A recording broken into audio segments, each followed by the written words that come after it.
नमस्कार विद्यार्थी मित्रों, हिंदी प्रथम गौण पेपर 1 अर्थात CE 101 आधुनिक हिंदी काव्य पर हम वीडियो प्रस्तुत कर रहे हैं।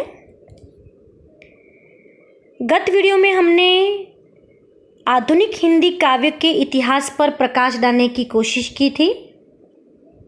विद्यार्थी मित्रों, मैं फिर से आपको अवगत करना चाहती हूँ कि हमने कल से पूर्व यानी कि गत सप्ताह में हिंदी कहानी के इतिहास पर प्रकाश डाला था। उसके 4 भागों में हमने वीडियो प्रस्तुत किए थे।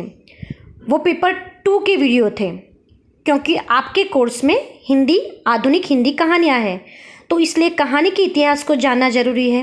वो पेपर 2 था। ये है पेपर 1 आधुनिक हिंदी काव्य, यानी आपको कवि पढ़ने हैं और उनकी कविताओं को पढ़ना है, तो इसीलिए पेपर 1 में आधुनिक हिंदी काव्य आते हैं और इसी कारण काव्य के इतिहास पर हम प्रकाश डालें, तो जिसके कारण आपको पता चले कि काव्य किस काल से और कैसे आगे बढ़ा है। गत वीडियो में हमने हिंदी काव्य के इतिहास पर प्रकाश डालते हुए आपको कहा था कि 1850 से आधुनिक काल का प्रारंभ होता है। 1850 से 1900 तक भारतेंदु युग की कविता, 1900 से 1920 तक द्विवेदी युग की कविता जिसमें खड़ी बोली आंदोलन प्रमुख है। 1920 के बाद जो था वो छायावादी युग, जिसमें 4 आधार स्तंभ कवि हमें दिखाई देते हैं, जिनका नाम है जयशंकर प्रसाद, निराला, सुमित्रा नंदन पंत और महादेवी वर्मा। ये प्रमुख कवि है छायावाद के। अब इस छायावादी युग के बाद 1920 के बाद छायावादी युग था और थोड़े ही समय में छायावादी युग का अंत होता गया, यानी कि छायावाद के कवियों की प्रेरणा से छायावादी युग में जो कवि रचना करते थे स्वच्छंदता से मुक्त रूप से, वो कविताएं सभी के जनमानस में कह सकते हैं हम लोग कि बैठ नहीं पाई, क्योंकि वो बुद्धिजीवियों के मध्य ही वो छायावादी काव्य रहा। एक स्वच्छंदतावाद की बात हो तो यूरोप के रोमांटिसिज्म से छायावादी युग प्रभावित था, तो वह कविताएं केवल और केवल कुछ उच्च वर्ग, जो शिक्षित वर्ग है, बुद्धिजीवी वर्ग है, वही समझ पाए। अब यहाँ सामाजिक और राजनीतिक आंदोलन चल रहा था और यहाँ आंदोलन में कवि अपने स्वच्छंदतावाद में डूबकर कल्पनाशील और भावपूर्ण कविता करें, तो ये भी एक अच्छी बात नहीं थी। तो धीरे धीरे वो युग समाप्त होता गया, यानी कि छायावादी एक विचारधारा है, उससे प्रभावित कविताएं धीरे धीरे कम होती गई और फिर हमारे सामने आई प्रगतिवादी युग से प्रभावित कविताएं। विद्यार्थी मित्रों, ये नामकरण तो बाद में रखा गया होगा। पहले तो कविताएं, हमारे इतिहासकारों ने उन कविताओं का अध्ययन किया होगा कि आधुनिक काल 1850 से लेकर अब तक की कविताएं हैं, तो किस प्रकार कुछ युग में कविताएं अलग है, उसके बाद के युग में कविताएं अलग हैं, तो फिर नामकरण उसके बाद में हुआ होगा। कि जैसे कि 1850 से उन्होंने देखा कि आधुनिक काल की शुरुआत में ही भारतेंदु हरिश्चंद्र से प्रभावित सब लोगों ने स्वतंत्रता आंदोलन के लिए, जन जागृति के लिए कविताएं लिखी। तो वो युग हुआ भारतेंदु हरिश्चंद्र युग। उसके बाद महावीर प्रसाद द्विवेदी युग, यानी कि द्विवेदी युग से प्रभावित कविताएं हुई 1850 यानी 1900 के बाद हुई। तो फिर इतिहासकारों ने सोचा होगा कि 1900 के बाद ये खड़ी बोली की कविताएं दिखाई देती है और विषय वस्तु भी थोड़ा अलग है, तो ये प्रकाशित हुई है सरस्वती पत्रिका में। तो उसके तो संपादक हैं महावीर प्रसाद द्विवेदी। महावीर प्रसाद द्विवेदी ने भी बहुत सारी कविताएं फिर खड़ी बोली हिंदी में लिखी होगी। फिर नामकरण हुआ होगा कि चलो इस युग का नामकरण रखे द्विवेदी। तो द्विवेदी युग के बाद फिर यूरोप के रोमांटिसिज्म से प्रभावित कविताएं लिखी जाने लगी, तो उसका नामकरण फिर आलोचकों को लगा कि छायावाद का स्वभाव, यानी कविताओं में छाया का प्रभाव दिखाई देता है, एक रहस्य का प्रभाव दिखाई देता है, तो फिर उस युग का नामकरण पड़ा होगा छायावादी युग। यानी नामकरण तो बाद की चीज़ है, ऐसा नहीं है कि कोई कवि छायावादी युग का है तो उसे लगता है कि अब तो दूसरा युग शुरू हो गया है, प्रगतिवादी युग, तो मैं उसमें अपनी कविताएं लिखने लगूँ, ऐसा नहीं है। छायावादी युग के बाद कविताओं की विषय वस्तु परिवर्तित होती गई। विषय वस्तु के साथ साथ सामाजिक एवं राजनीतिक आंदोलन होते गए, तो उसका प्रभाव रचनाओं पर पड़ने लगा और संसार में समाजवादी विचारधारा का मतलब यह है समाज के बारे में, सामाजिक एकता के बारे में और समाज की जागृति के बारे में सोचना। तो वो विचारधारा इतनी तेजी से फैली कि सब लोग अब यूरोप के रोमांटिसिज्म से प्रभावित कविताएं करना उन्होंने छोड़ दिया। और उसी छायावादी युग के कविताकार कौन थे? कवि प्रसाद, निराला, पंत, महादेवी वर्मा। उन लोगों ने भी अपनी उस परंपरा को छोड़कर सर्वहारा वर्ग के शोषण के विरुद्ध सामान्य जनता को केंद्रित रखकर कविताएं लिखी। और इसीलिए सुमित्रा नंदन पंत ने युगांत कविता रची, क्योंकि उन्होंने कहा युग का अंत हो गया है। जैसे सुमित्रा नंदन पंत की कविता है युगांत, उसमें उन्होंने कहा कि उस युग का अब मुझे अंत करना पड़ेगा, क्योंकि अब जो है सामान्य जनता हमारे इस विषय के केंद्र में होनी चाहिए। सर्वहारा वर्ग का मतलब यह है विद्यार्थी मित्रों, निम्न वर्ग, दलित वर्ग, पीड़ित वर्ग, जिनको पहले से ही समाज में निम्न माना जाता है, उसके प्रति घृणा कर दी जाती है, उसका अपमान किया जाता है, ऐसे वर्गों को सर्वहारा वर्ग कहते हैं। और हमारे कवियों ने उस वर्ग के प्रति सहानुभूति बताई, उस वर्ग के ऊपर जो शोषण होते हैं उसके विरुद्ध जो है उन्होंने अपनी कविताओं में एक आंदोलन जो है उसका विचार बनाया, आंदोलन विचारधारा प्रस्थापित की, और इसी से वह युग कहा गया प्रगतिवादी युग। और प्रगतिवादी युग में ज़्यादातर सामाजिक और राजनीतिक आंदोलन के प्रभाव स्वरूप हिंदी कविताओं में स्वतंत्रता आंदोलन, राष्ट्रीय चेतना, अतीत के गौरवगान और दलित और शोषित एवं पीड़ित वर्ग के प्रति सहानुभूति बताई गई है। निराला की भिक्षुक कविता आपके कोर्स में है, सूर्यकांत त्रिपाठी निराला की भिक्षुक कविता, तो वो प्रगतिवादी युग की देन है कि एक भिखारी को देखकर भी जो संवेदना होनी चाहिए वो मनुष्य में खत्म हो गई है, तो वो संवेदना जागृत करती हुई कविताएं रची जाने लगी। प्रगतिवादी युग के बाद कविता का युग जो आता है वो है प्रयोगवादी युग। अब स्वतंत्रता आंदोलन समाप्त हो गया था और रचनाकार जो है वो जनता को आगे बढ़ाने की कोशिश कर रहे थे, अपनी रचनाओं के द्वारा, कार्यों के द्वारा बढ़ाने की। मगर परिणाम क्या आया? दूसरा विश्व युद्ध। दूसरे विश्व युद्ध में जो हमें आर्थिक, राजनीतिक और सामाजिक नुकसान सहन करने पड़े, उससे जनता में घोर निराशा एवं अवसाद की लहर फैल गई। अवसाद यानी निराशा, एक प्रकार का दुख, उसकी लहर फैल गई। अब साहित्य में भी उसका प्रभाव पड़ने लगा, यानी एक नेगेटिव विचारधारा हम कह सकते हैं। नेगेटिव का मतलब है हम कुछ भी करना चाहें मगर यदि हम कर नहीं सकते तब हम निराश होकर दुख में जो कविताएं रचते हैं, ऐसी कविताएं रची जाने लगी। अज्ञेय के संपादन में तार सप्तक का प्रकाशन हुआ। अज्ञेय उपनाम है विद्यार्थी मित्रों, उनका पूरा नाम आपको ध्यान में रखना है।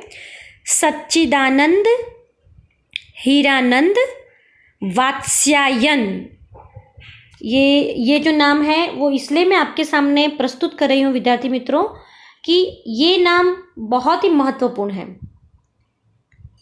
देखिए, आप एक बार देख लीजिए।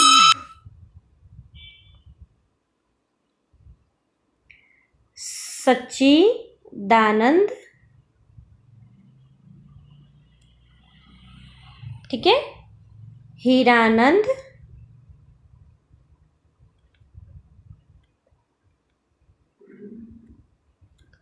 वात्स्यायन, उसके नीचे ही लिखना है या एक ही लाइन में लिखना है। वात्स्यायन किस प्रकार लिखना है आप देख लीजिए।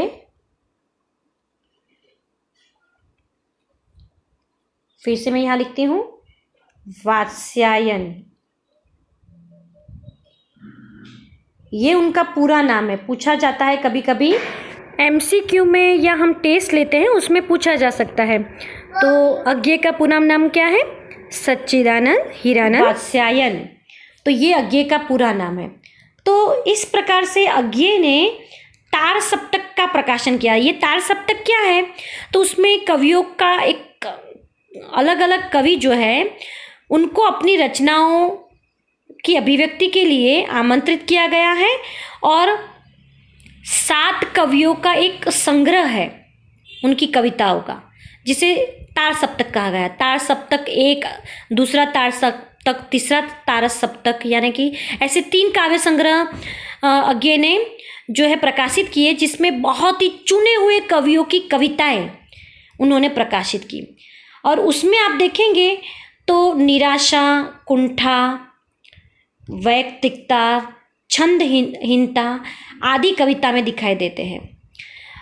अब कुंठा, निराशा की बात कहें तो कुंठा का मतलब यह है कि कोई एक संकुचित भावना किसी के मन में घर कर देती है, तो वो कुंठा के रूप में आजीवन उसके जहन में रहती है, उसको कुंठा हम कहते हैं। तो ऐसी निराशा और कुंठा का क्यों वर्णन किया?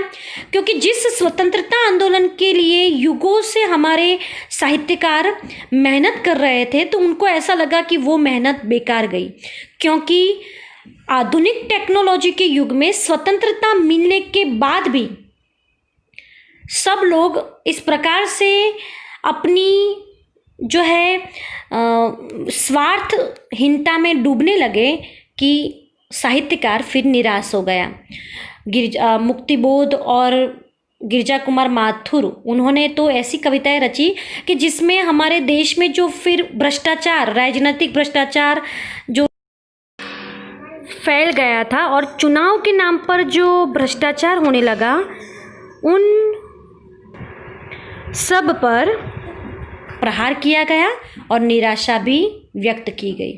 इस प्रकार प्रयोगवादी युग की कविताएं जो है एक निराशा, कुंठा और वैयक्तिकता को प्रस्तुत करती हुई कविता है। फिर भी नए नए प्रयोग, शिल्प की दृष्टि से नए नए प्रयोग भी होने लगे, तो शिल्प विधान की दृष्टि से भाषा, छंद, अलंकारों के अलग अलग प्रयोग होने लगे।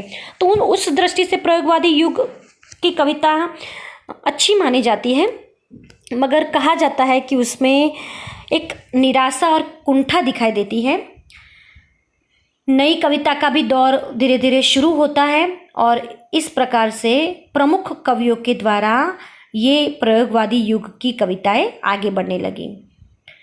संपूर्ण रूप से हम कह दें तो हिंदी कविता ने आधुनिक युग में कौन कौन से रूप को विकसित किया? तो मुक्तक काव्य के रूप को, गीति काव्य के रूप को और प्रबंध काव्य के रूप को। प्रबंध काव्य यानी जिसके 2 भाग हैं, खंड काव्य और महाकाव्य। तो आधुनिक युग में पद्य साहित्य में यानी कि कविताओं में खंड काव्य भी लिखे गए, महाकाव्य भी, उसके साथ साथ मुक्तक काव्य और गीति काव्य की भी रचना होने लगी। और इस प्रकार से काव्यों का युग, यहाँ गद्य का भी युग बढ़ता जा रहा था एक तरफ, और दूसरी तरफ कविताओं का भी युग बढ़ता जा रहा था। इस प्रकार कविताओं का युग बढ़ता गया, और आपके पाठ्यक्रम में इसी आधुनिक काल के अलग अलग युग की कविताएं प्रस्तुत की गई हैं, जिसको हम समझेंगे। और उसके बाद क्यों ऐसी कविताएं हैं उस युग की, और उस युग की डिमांड यानी उस युग की मांग क्या थी, उस युग की मांग के अनुसार ही कविताएं रची गई। क्योंकि जो भी युग में प्रवृत्तियां होती है उसकी सीधी असर साहित्य पर पड़ती है, और इसीलिए आपके पाठ्यक्रम में जो भी कविताएं हैं तो उसमें सोचने लायक है कि तो में ऐसे विषय क्यों है, तो वो उस युग की मांग है, उस अनुसार वो कविताएं हमारे सामने हैं, उस पर हम प्रकाश डालेंगे। यहाँ तक हमने हिंदी काव्य के इतिहास को बता दिया है। आपको इन कविताओं के विकास के चरण को ध्यान में रखना है। भारतेंदु युग, द्विवेदी युग, छायावादी युग, प्रगतिवादी युग और प्रयोगवादी युग, ये कविताओं के विकास के चरण हैं, और किस प्रकार अलग अलग युग में कविताओं का विकास बढ़ता गया उस पर हमने चर्चा की।